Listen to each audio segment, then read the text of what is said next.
This is Newsroom. Hello and welcome from Johannesburg here in South Africa. My name is Eben Jansen. The show is live. It's broadcast from our studios in Auckland Park in Johannesburg. We're also streaming live on YouTube right now, with our whole show as always available on demand on our YouTube channel. Today we look at the cultural practice of Ugutula, described as forced marriage in some circles. We'll get an update from the Shrindavani court case in Cape Town, and we'll look at the work of the e-toll review panel that's concluded its work in Gauteng last week. But first, let's get the day's news from Katrine Malan.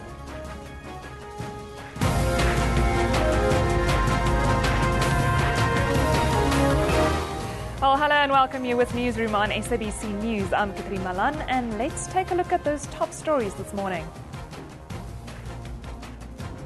President Jacob Zuma will visit Lesotho today for an emergency meeting to end the political unrest in the country. The peace deal that allowed Lesotho's Prime Minister Tom Thabane to return home after an attempted coup is hanging in the balance. Thabane is reported to be backing down on his promise to reopen Parliament because of concerns over security. The supplementation of the South African presence here by people from other SADC members, which is what normally happens in a situation like this, it is taking surprisingly too long, and we cannot understand why. British businessman and honeymoon murder suspect Shrindavani will return to the Western Cape High Court this morning for his pre-trial hearing. Today's court appearance is expected to be quick. Last month, the court heard that a mental health panel found Davani fit to stand trial. The trial is set to begin on the 6th of October. Davani is accused of hiring hitmen to kill his wife Annie in 2010. Judge Ian Farland will meet with legal representatives of all parties involved in the Marikana Commission of Inquiry to decide whether the Commission's inspection in Marikana that was called off yesterday should continue another day. The inspection had to be cut short following incidents of intimidation by Lonmin mine workers against a woman who was wearing an NUM t-shirt. NUM has since raised concerns about the safety of their members. The Commission visited several sites at Marikana as part of the inquiry into the 2012 killing of 44 people during an unprotected strike at Lonmin Platinum. Moving to Africa, Liberia should see thousands of new cases in coming weeks as the Ebola epidemic spreads exponentially. That's the warning from the World Health Organization. The epidemic has killed more than 2,000 in Guinea, Sierra Leone, Liberia and Nigeria, and has also spread to Senegal. The WHO believes it will take 6 to 9 months to contain and may infect up to 20,000 people. In Liberia, the disease has already killed 1,089 people, more than half of all deaths reported since March. Then, tennis has a new young champion. Croatia's Maran Cilic swept past Japan's Kai Nishikori 6-3, 6-3, 6-3 to win the US Open men's final in New York last night. The 14th-seeded Croatian survived 2 weeks in New York to win one of the most unexpected US Open titles in history, considering that 12 months ago, Cilic was forced to watch the tournament from home, seething over a controversial doping ban. The most important thing that he brought to me was joy in tennis and always having fun. And I think I enjoyed my best tennis over here and played the best ever in my life. Remember, all those top stories are available on our Newsroom Facebook page. You can also follow us on Twitter at SABC Newsroom. Eben, over to you. Thank you very much, Katrine. Now, President Jacob Zuma is in Lesotho today for an emergency meeting to end the political stalemate there. The peace deal that allowed Lesotho's Prime Minister Tom Thabane to return home after an attempted coup is hanging in the balance now, they say.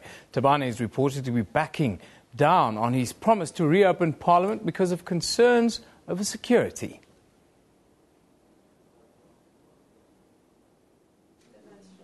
Embattled Prime Minister Tom Thabane says security is deteriorating. This amid claims that the army chief he fired has taken over some military bases and has fled to the mountains to prepare an insurgency. Thabane cited these incidents, saying it will delay the planned reopening of Parliament. He says SADC must step in. The supplementation of the South African presence here by people from other SADC members, which is what normally happens in a situation like this, it is taking surprisingly too long, and we cannot understand why. But the military says all is quiet and peaceful in the Mountain Kingdom. It says Tladika Modi has not taken any armory or fled, but remains in office and is still in command. This despite Thabane firing him and appointing a new army chief. There are people who are actually trying to make a situation whereby we will find a political problem being solved militarily by inviting a military intervention. I don't think that SADC is actually still clinging on to that. The protagonists are on different sides, but both are pinning their hopes on President Jacob Zuma's intervention. He wants to restore peace and stability through talks. Our stance is always that you need to give diplomacy a chance. There has to be meaningful dialogue of all the role players to seek a peaceful resolution to any crisis, particularly political crises. Military solution has to be the last resort. Mahlatsi Gallens, SABC News, Johannesburg.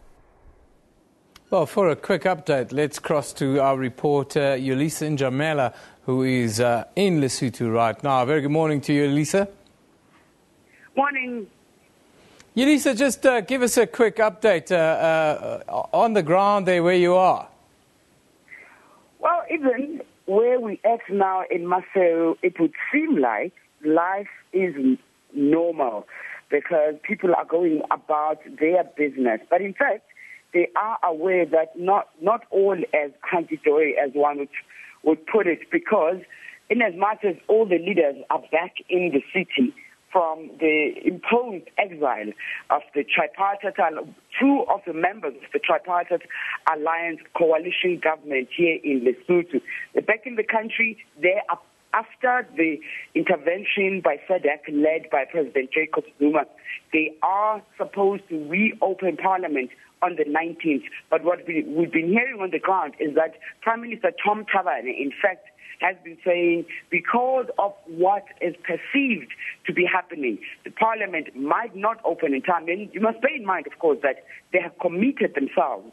All of them have signed to ensure that the Parliament is reopened on the 19th. And a quick one, even again, you must remember that, of course, the Parliament was suspended in June because they were measuring that Prime Minister Tom Thabane will, in fact, have a vote of not confidence passed on him by the opposition parties. And in fact, part of the coalition as well was going to go with that motion, and he decided to suspend Parliament. And you must know that, of course, he's allowed to do that according to the Constitution. It's called proroguing Parliament for 12 months. So that's where we're at this point. Just give us a little insight into President Jacob Zuma's mission there today, and also the people that he will be meeting. Who will that be likely? Well, President Jacob Zuma even will be in Maseru in a couple of hours from now. He hasn't quite landed, and we were expecting him to land an hour ago according to his itinerary. The president, who is also, of course, the chair of the SADC Troika, will continue the task of trying to mediate in this Lesotho impasse. You must remember that, of course, he scooped that diplomatic coup last week when all the warring parties signed an agreement in Pretoria. Now, he is expected to meet with King Letsia, who is here the head of state. He's going to meet the Prime Minister as well, Tom Thabane, who is, of course, head of government. He's also going to meet the members of the Tripartite Alliance Coalition Government, which is Tisele and the Deputy Prime Minister, Metsing. We know that it's going to be a whole day affair. Not only that, later in the afternoon, we know that President Jacob Zuma is expected to meet a civil society, the church community, and non-governmental organizations, because in his fact-finding mission to find out how can they resolve this moving forward. And then the role of the South African police and military, do you see them on the ground there? Are they playing some sort of role? Well, they're actually very visible. When we arrived here late last night at one of the main hotels in Maseru, they are everywhere. We understand when we arrived, in fact, it would seem like they were changing shifts. because the ones who were not in the hotel were arriving, and there was a whole group of them who were getting out, and it would seem like they're going to the State House where the Prime Minister resides. And you know that what we understand is that South African Police Service is guarding the Prime Minister and some members of the coalition government to ensure that their safety. Now, that happened, or that is happening even because of obviously the self-imposed exile and also the security issues. Security is still very delicate here. You'll understand that the Major General is still in hiding, according to the Prime Minister. But SABC spoke to the spokesperson last night of the army, who was telling us that the allegations that Kabodi, Lieutenant Tladi Kabodi, is in hiding and took armament with him to some forest, if you like, is untrue. He's saying that is absolute propaganda meant to turn the whole issue into a military issue instead of a political issue that it is. And he was telling us that that issue has to be dealt with by politicians. There's no sort of thing that the Army General is in hiding and taking armament. In fact, he was showing us his office and saying this is where he sits. But we dared him, of course, and said today we would like to speak to the Major General so we see for ourselves that he is in fact not in hiding and still operating. Thank you very much, Yolisa and Jamela. Of course, you can follow Yolisa on Twitter. She'll keep you updated, blow by blow, really, on Twitter, how things develop. And then for the rest of the day, you can watch all our news shows and other programming as this story develops in Lesotho. Yolisa and Jamela will be keeping us all updated as to what is going on in the Mountain Kingdom. Now we move on. Do cultural practices still have a place in the society we live in today, particularly in this case, Ugutula? Ugutula, which is practiced in KwaZulu-Natal and the Eastern Cape, can be summarized as the abduction of a girl or a young woman by a man and his friends with the purpose of convincing or forcing or coercing her to marry him. In February this year, we had the first successful Ugutula prosecution, which involved the 32-year-old Mvumelani Jazile, who was sentenced to 22 years for crimes involving a 14-year-old girl. He claimed that he was in customary marriage and concluded that he was in the practice of Ugutula. He has since appealed the conviction in the High Court, and his appeal will be heard in October. Ugutula is recognized by the South African law. Now, to talk to us today, we are joined in studio by the Gender Commission of South Africa's, the Committee for Gender Equality, Mrs. Nomasonto Mazibuko.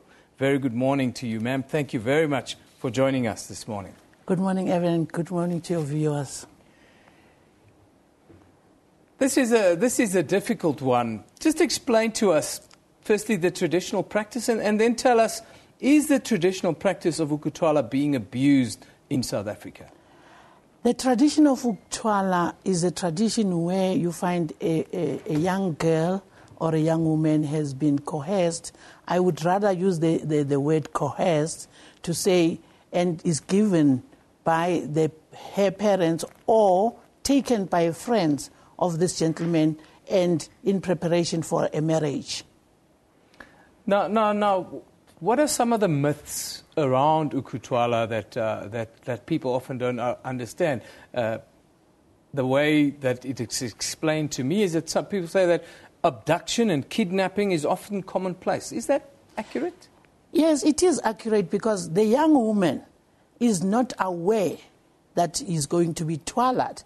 And by the time the young woman is taken, the parents in the background of both parties are aware, and the socio-economical issue now comes into play where lobola has been paid or a transaction has happened. But the issue is that this young girl is very young, is still a child to go into marriage. Because if you go into a marriage, you're jumping a stage of being a maiden and into womanhood. So it is very difficult for this young child to get into marriage, because even if you know, when we get into marriage, there are certain things that comes into play.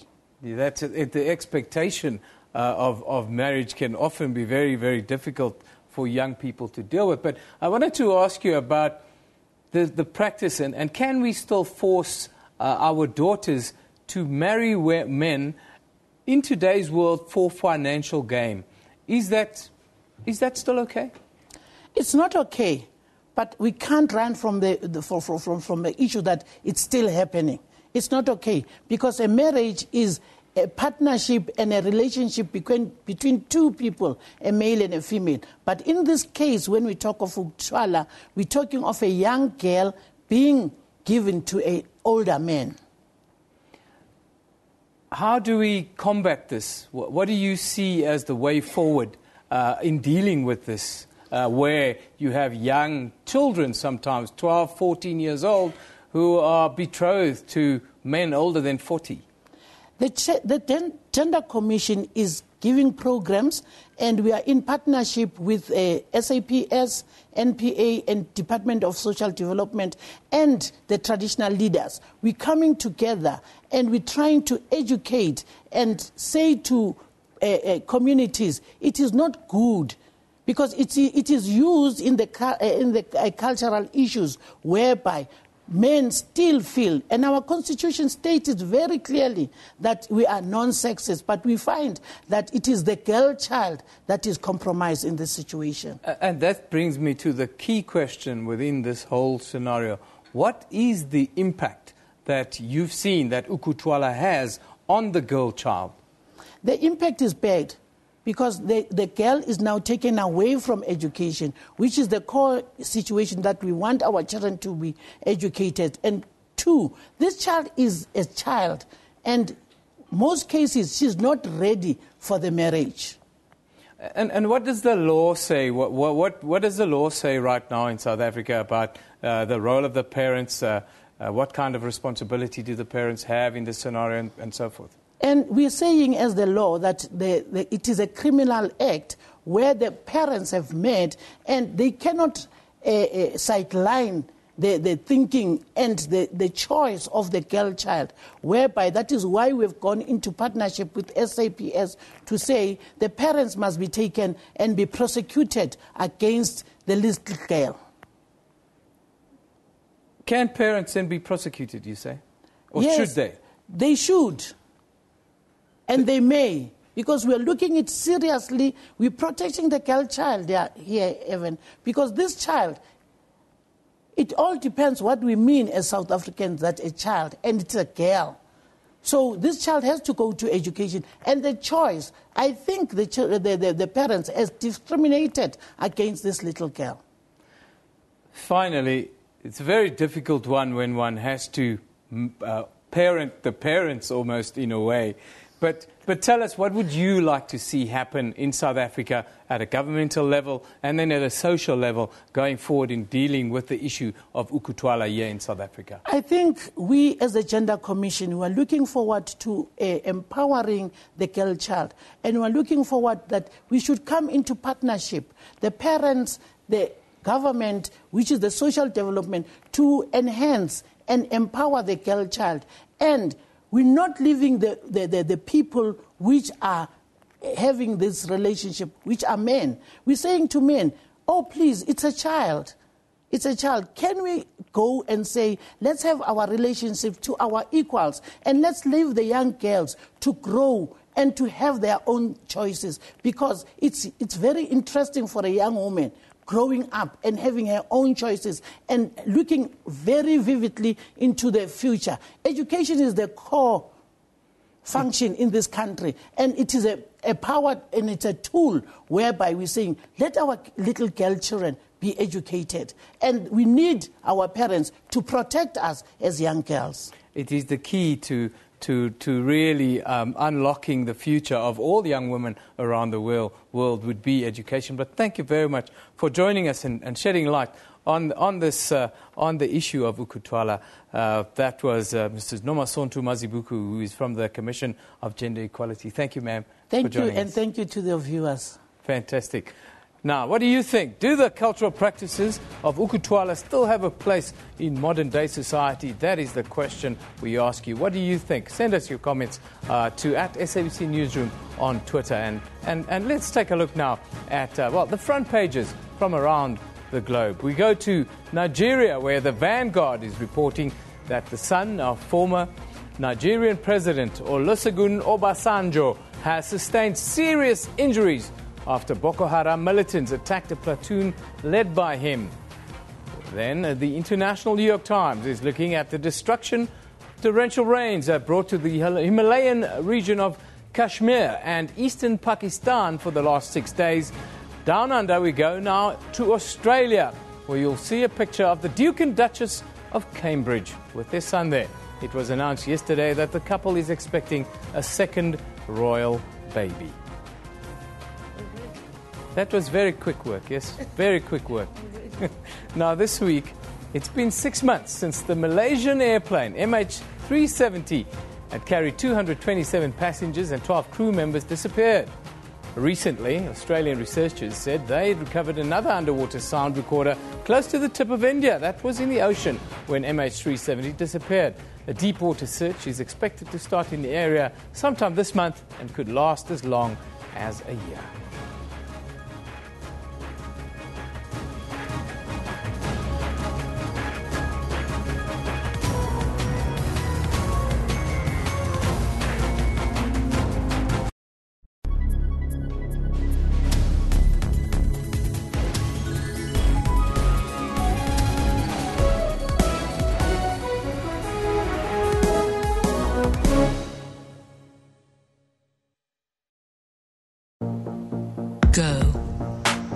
Go on.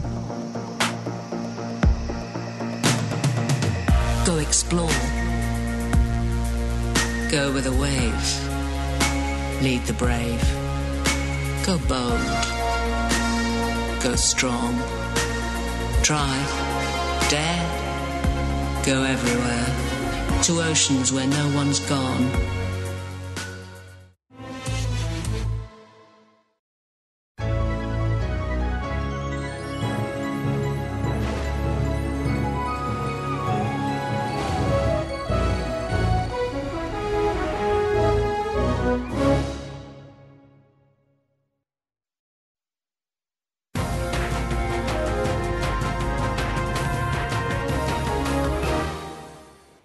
Welcome back. This is Newsroom on SABC News. The National Prosecuting Authority says British businessman Srindavani's trial for the murder of his wife Annie is expected to take 2 months to finalise. Davani will appear in court today for a formal pre-trial hearing.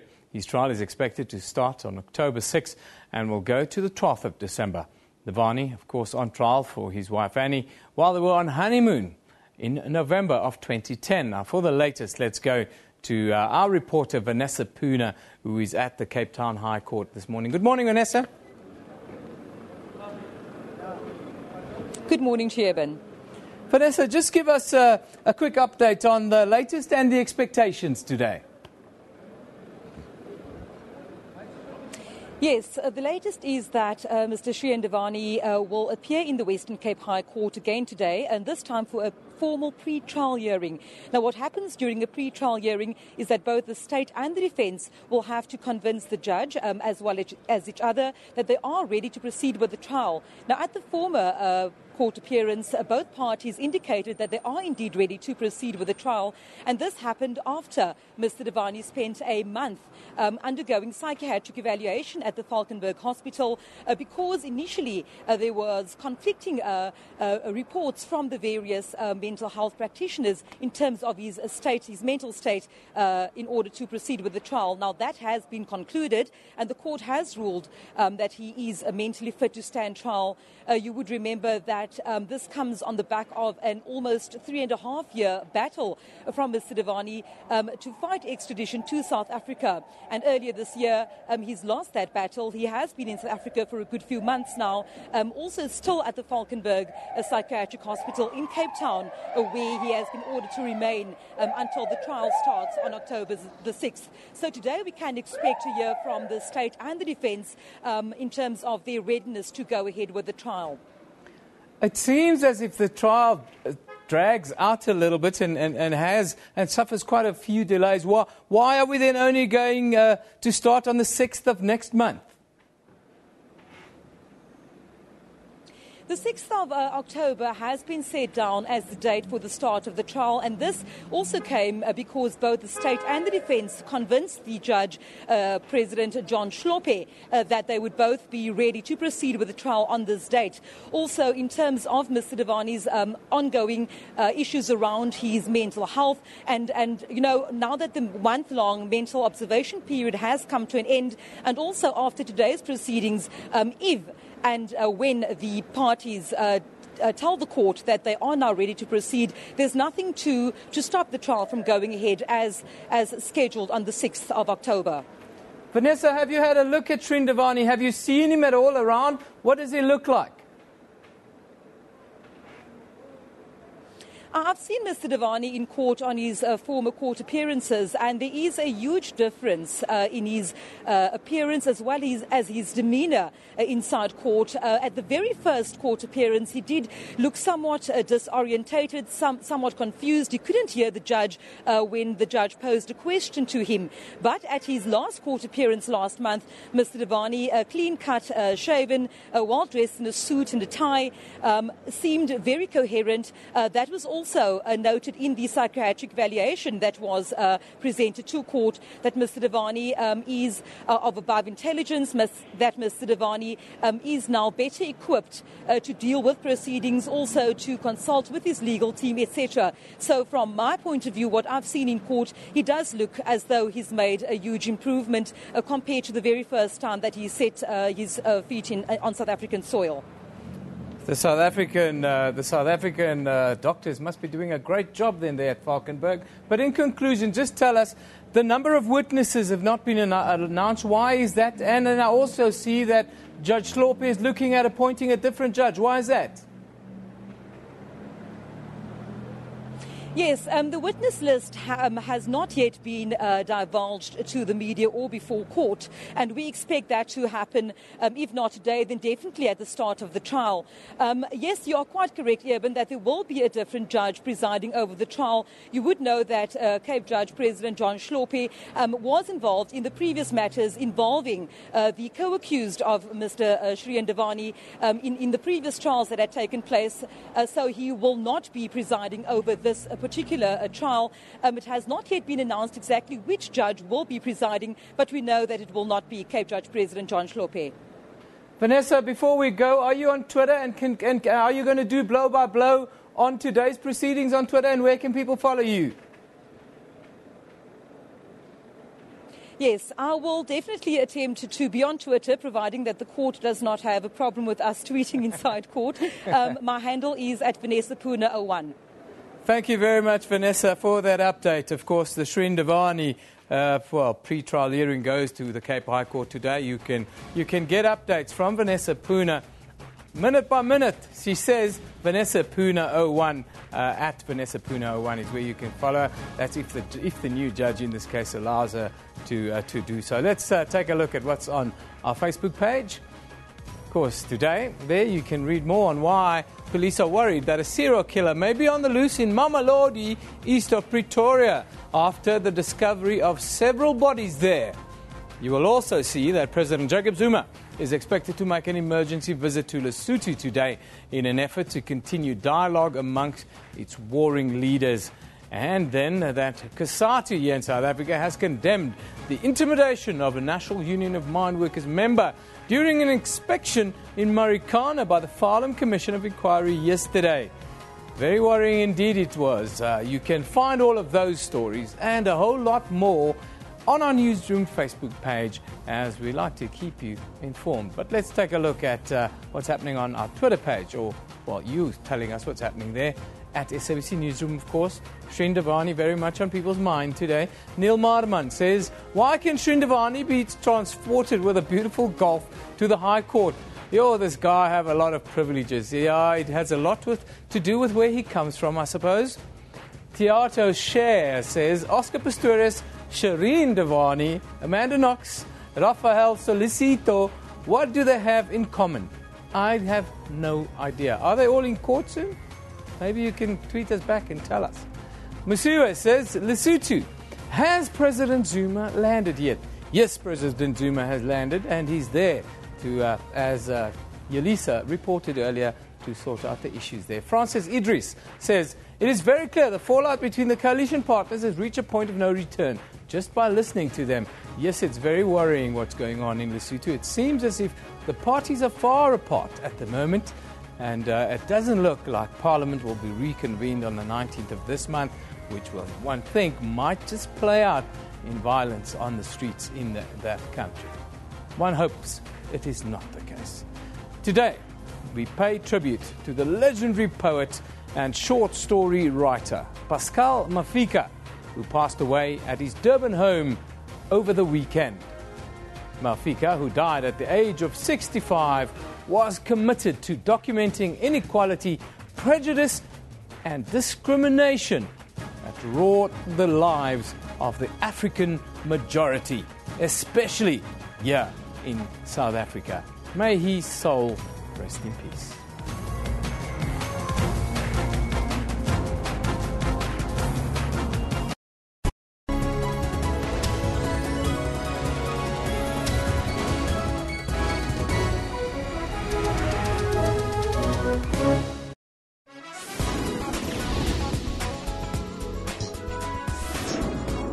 Cameroon's economic capital, a unique art collection is on display.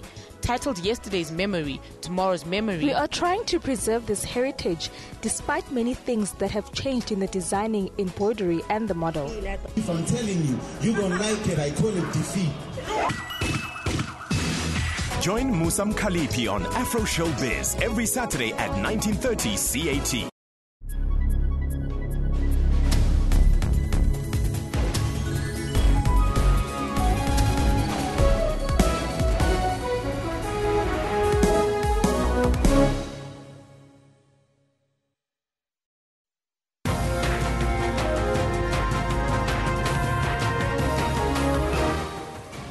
Hello and welcome back. You're with Newsroom on SABC News. Let's take a look at those top stories this morning.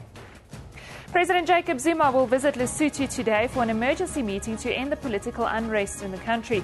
The peace deal that allowed Lesotho's Prime Minister Tom Thabane to return home after an attempted coup is hanging in the balance.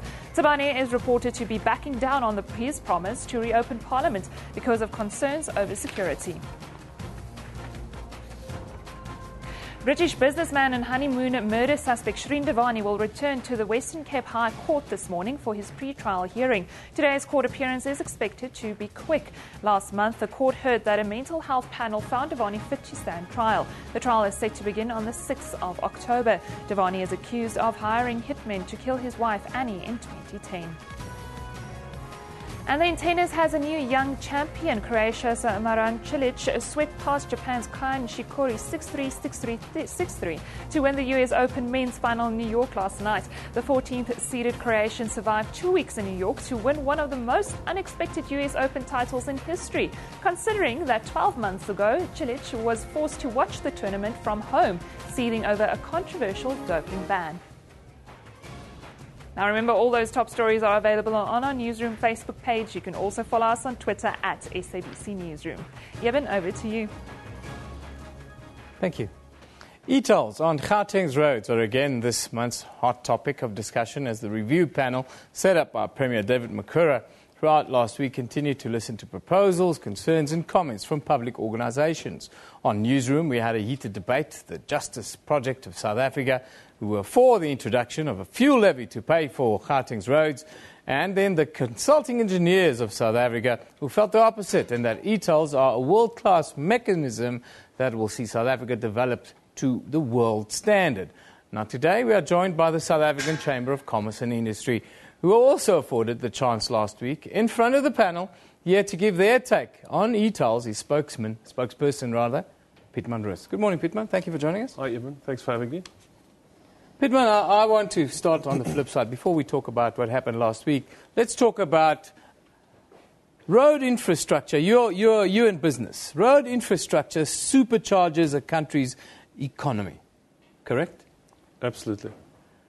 Are we then not getting the sort of cat by the tail here and not looking at this, but we seem to be focusing only on the payment of e-tolls? I think it's very important to view the current discussion in the broader context. A few years ago, President Zuma announced that South Africa is embarking on a massive infrastructure expansion drive. And this is obviously part of it. Yeah. I mean, it's part and parcel. If we can get this right, then the rest of the infrastructure building, construction, will be much easier. Okay? And the funding is usually key. It's not as difficult to set up, to lay the foundation and pour the concrete. Yeah. But making sure that people are willing to pay and that the payment is efficient is very important, which is why the discussion of the e-toll is so important. We believe that the e-tolls are not efficient and that there's a lot of wastage. Is that the position of SACI at the moment? Give us your official position as the South African Chamber of Commerce and Industry, and then also you did a survey. Sure. What came out of this survey? Maybe share some of the stuff that came out there. Okay. So our fundamental position is that we are not opposed to the user pay principle. So that means when you use the road, you have to pay for that. And that's what the e-tolls more or less is about. Yeah. But we believe that the fuel levy can also do that. South Africa already has a fuel levy, and it already pays for infrastructure. Yeah. Expanding that fuel levy a bit will pay for the Gauteng improvement, freeway improvement project, and can pay for similar projects across the country. Now, many people say it's unfair. Why should someone in Cape Town or Durban be paying for what's happening in Gauteng? But that reasoning is incorrect, because you are still paying for what's happening in Gauteng, because Gauteng is such an important part of the economy. Correct. If a business has to pay more e-tolls, it's going to shift that cost down to its customers in the rest of the country. The question the costs always end up absolutely. in but the question pocket is, of the customer. how can we do this efficiently? Yeah. Fuel levy is efficient, e-toll is not. That's understood. Let's go to the review panel now, Sure. last week. Tell us about the outcomes of the review panel and what you guys made of it. Well, we're very thankful for having the opportunity to speak to the review panel, and I think, there was really a sign that they wanted to understand the situation and that they wanted to get as many views as possible. There's a lot of experts, there's professors and academics and the whole lot there.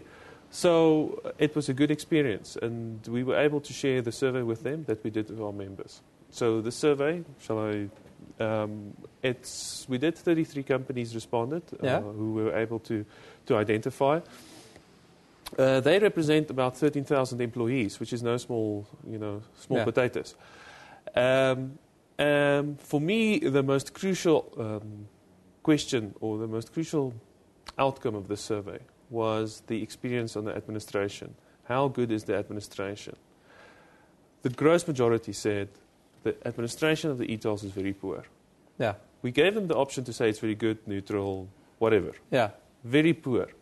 Some administrators said they struggle to pay SANRAL. So even though they're not, opposed to it, they want to pay, they want to get everything. Yeah. They can't get the actual documents, they can't audit it, they can't pay. Now let's talk about the panel and whether this panel is a toothless monster that was just created to appease us, because nowhere in the world can the provincial in a country, in this case Premier David Makura, bless him, but nowhere in the world can you advise national or can you decide on policy for national. So what's the point, I ask, of this entire review panel then? Sure. Let's talk about the policy and then law. Well, first of all, the policy side is Gauteng will sometime or another start to embark on its own infrastructure project. It has its own infrastructure project. So hopefully this discussion will inform the future, right? It will also inform the national infrastructure development in future. But I also think there's a question in law. I mean, if we are a province that's being targeted by the e-tolls, if the e-tolls are so poor, surely there's a question in constitutional law that the province is being targeted. There needs to be some kind of reciprocity. And what do you think that reciprocity would be, or what would be fair? Well, that the province has a greater say in its road networks and then how it should be told. I think the problem is that it feels as if it was imposed. It was never consulted on. How do we then manage, or how do we manage ourselves out of this PR disaster that e-tolls has become? It seems almost insurmountable. Yeah, and the e-toll is actually a dirty word now. It's become a dirty word, but we have to find a way out of this because I find it to be a legitimate threat to our economy. Sure, absolutely. And another problem is a lot of people would say, well, the gantries are there, we made it, the investment. That's like saying we hit our head against the wall, we should continue doing so.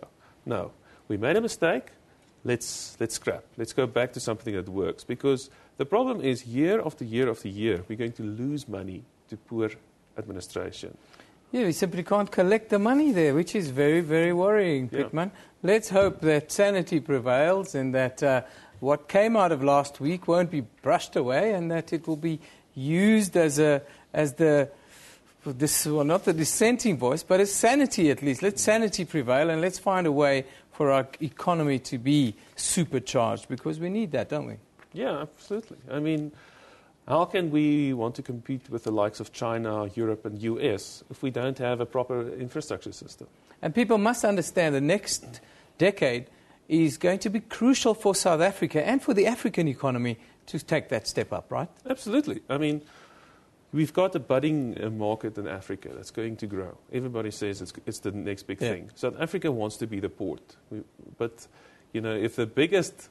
if one of the ports is heavily taxed, why use South Africa? Go through Walvis Bay or wherever If we don't have roads, we cannot play our part in the economy or the economic boom that is ahead for Africa. Thank you very much, Pittman, for joining us and giving us a unique view. The South African Chamber of Commerce spokesperson, Pittman Roos, giving us his views today. Now, we end today, we talk recycling. We've all heard of it, but do we actually put in the effort to do it? What if you could start your own small business from recycling? We see people picking up trash around your house all the time. Well, that is the one organisation here in South Africa called Trashback is setting out to do so in Cape Town. And Katrine, I want you to ask the gentleman if they're not taking away some work of the very, very poor people who are cleaning up trash right now. Katrine Milan. Well, yes, Eben, Trashback is a business that cleans up the environment and creates income opportunities through recycling. It originated from a community-based recycling program that implemented an innovative system based on rewards to increase public participation. This by having people bring recyclables to a central location and then earning rewards on the material that they brought. Now, from Cape Town to tell us more is co-founder of Trashback and now managing director of Harrington Buyback Centre, Andrew McNaught. Andrew, welcome to Newsroom. Good morning, and good morning to all your guests. Andrew, I just want to start off. Trashback started as a community-based project. Can you just take us back to those starting days, where the idea came from, and how it's developed into the business we see today? Yes, so we started off with a very social focus, but quickly realized that if we needed to grow and to expand into other areas, to scale up essentially, that we needed to have a financial model to support what we were doing. Now, Andrew, you are from Harrington Buyback Centre. You're the managing director. How does that tie in with Trashback? Yes, so essentially Trashback and Impact Recycling have come together to do a joint project, which is the Harrington Buyback Centre. Now, that's basically a very localized recycling collection service that is making recycling easy and accessible for people in the Cape Town City Bowl and creating opportunities for people who need them in the process. Now, how exactly does Trashback work? Can you explain to us step by step?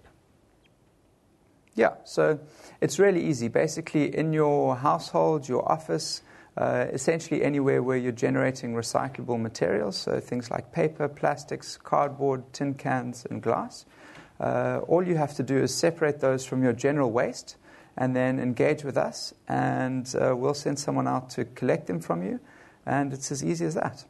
Now, Trashback, I read, is they're developing the unemployed to become wastepreneurs. Can you explain to us wastepreneurs and how Trashback then works in order to develop these entrepreneurs?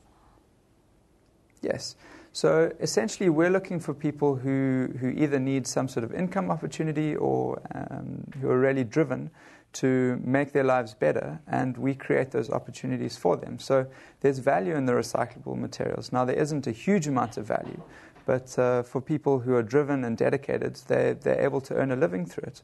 So essentially, we work with people who go out and collect the waste, and we connect them to sources such as businesses, offices, households. They bring the materials back to us. Those then get weighed and credited to their accounts. People are making a decent living through collecting these materials and selling them to us, essentially. Any success stories that stand out? Yes, so there was a gentleman that we started working with earlier this year called Emmanuel.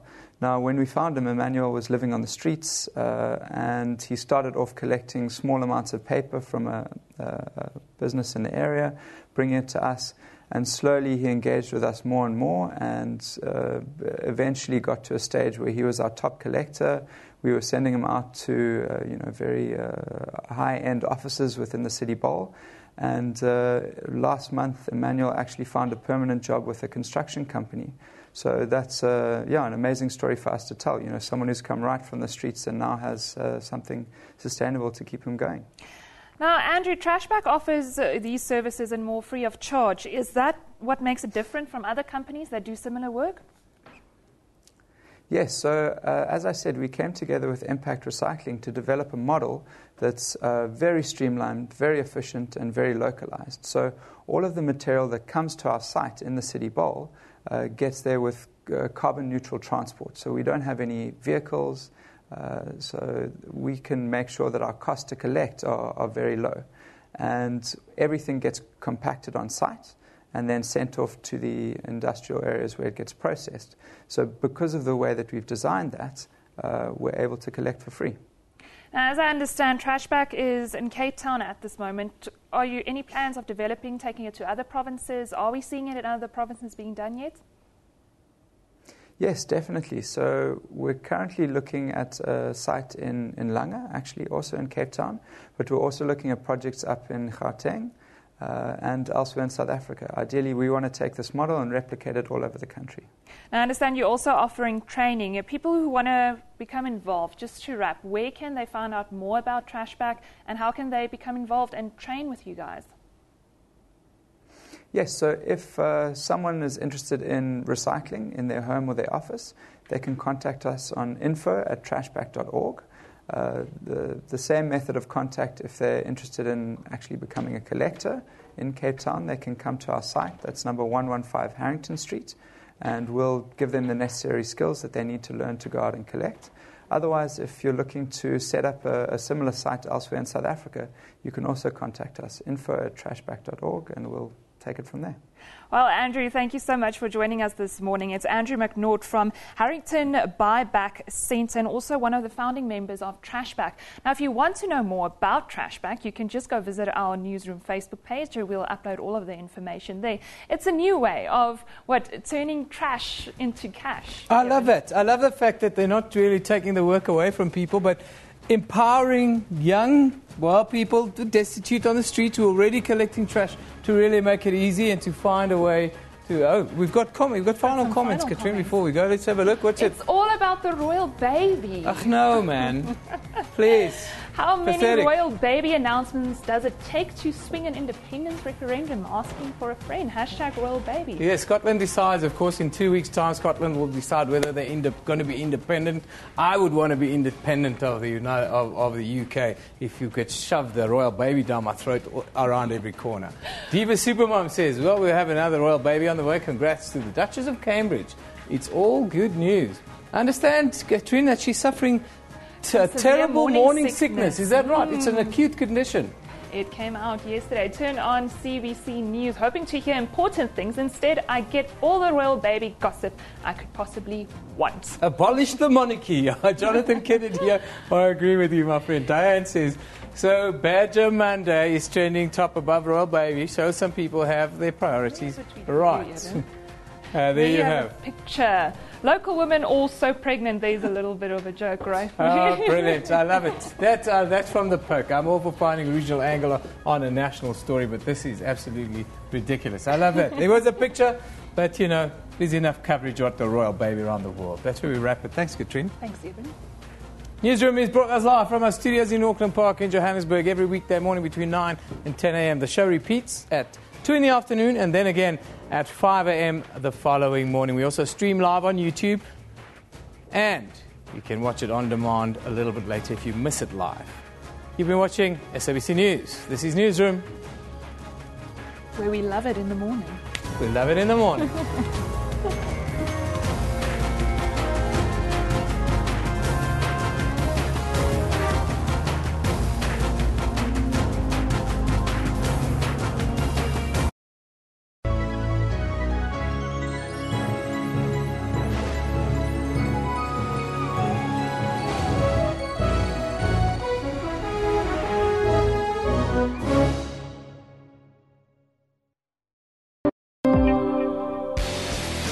Risk, adrenaline, excitement.